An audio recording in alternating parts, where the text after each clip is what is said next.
with your position that leads directly to the bridge. It's your only shot.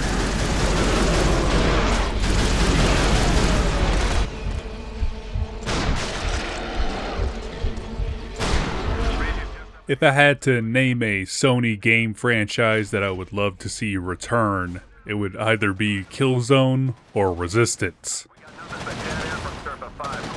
This is Resistance 2, released in 2008 for the PlayStation 3, developed by Insomniac Games, who are now known for their Marvel Spider-Man games, but us washed-up video game enthusiasts know them for Spyro the Dragon, Ratchet and Clank, and, well, Resistance.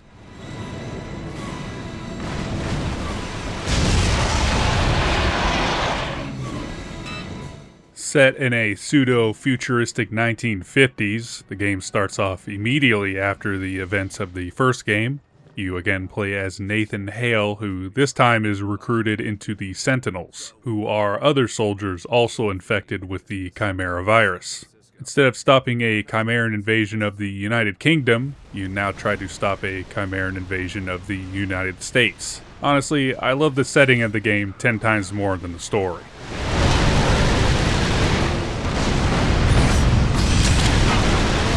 I mean, come on. A gruesome alien invasion set in the early Cold War, complete with weapons that look like they are from that time period, and they do wacky shit.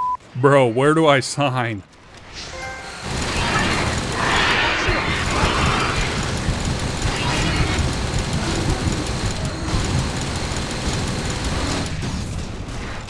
You'll be going across the United States to different areas like San Francisco, Chicago, the Midwest. Pretty much any biome you can think of in the US is represented in the game. Just no snow biome, but I'm pretty sure they had that in Resistance 3.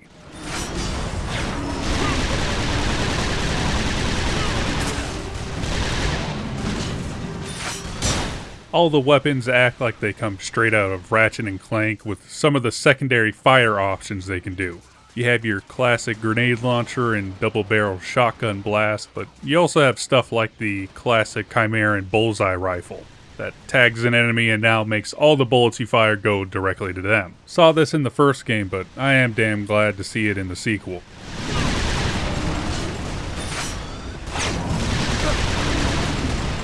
And trust me, you'll want to use all secondary fire options when you can. Even though I played through on normal, this game can get tough later on.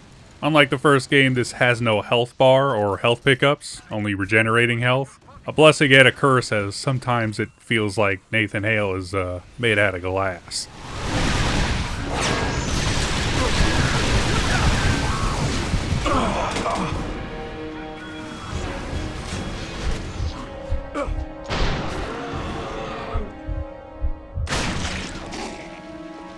Seriously, I would take like one hit and already be seeing black and white. So playing defensively is the name of the game. You'll want to take cover when you can, just be wary. Taking cover may not actually be the right move, funnily enough, because there are alien dudes with weapons that shoot through walls. Gotta love the future, am I right?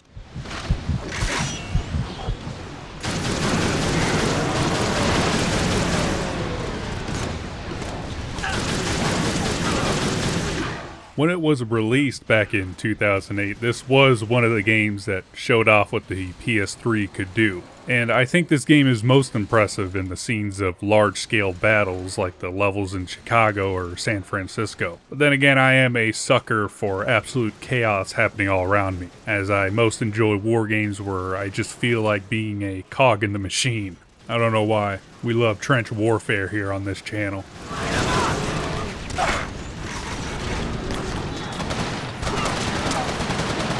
Speaking of being a cog in the machine, from what I remember compared to the first game, Resistance 2 feels like you're part of a tight-knit squad than on your own. Hale talks a hell of a lot more than he did in the first one, and there is a bigger overall focus on a somewhat branching storyline. We've got bullets. Hawthorne, is there any C4 in the convoy? Yes, sir. A couple demo kits. But what good is that? Easy. We pack it all on a VTOL and fly it straight into them. Cut the Section 8 bullshit, Corporal. Like, Resistance Fall of Man felt like you were just a random-ass sergeant stuck in an alien war, whereas in the sequel it feels like you are the most important person on the planet. I don't know if that explanation makes sense, but hopefully someone knows what I'm talking about.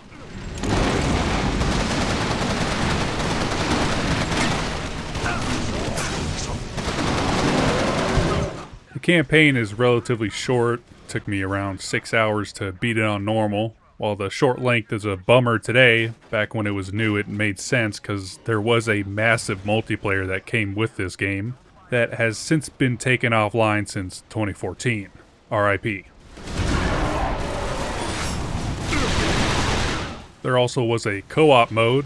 Don't remember playing that too much, but the online did have 60 players on a single server. I remember the online being fun as hell with that many people playing at one time. Hopefully someone brings back the servers like they did for the Resistance Fall of Man. That and MAG servers. I would love to play that again. Major, we're inbound to your position. Major, come in. Major flight. X-ray squad, come in. All X-ray units respond. X-ray units.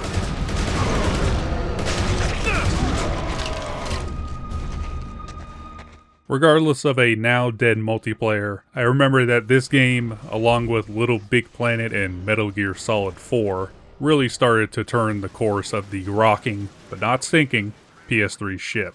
Because before this, anyone getting a game console would usually be getting an Xbox 360 first, as Microsoft had some damn good exclusives for the time and a much better online environment. The only reason you would get a PS3 before 2008 was for its Blu-ray player capability.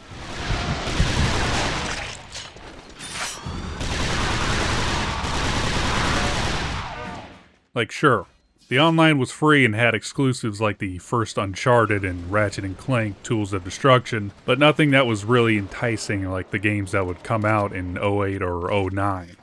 After those 2 years, all I wanted to do was play my PS3 for everything, except for Call of Duty, Halo, and Gears of War. And sorry, serious Call of Duty players were on Xbox 360. That is not up for debate.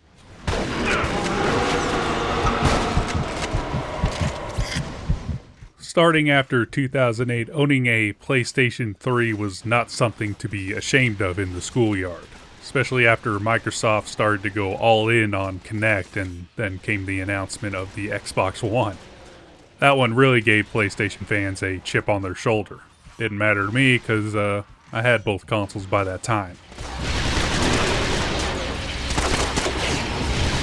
Regardless, this game showed that the PlayStation 3 was now a video game system first and a Blu-ray player second. First and third-party titles moving forward graphically would be on par with their Xbox counterpart, or in some rare cases even better than their main competitor.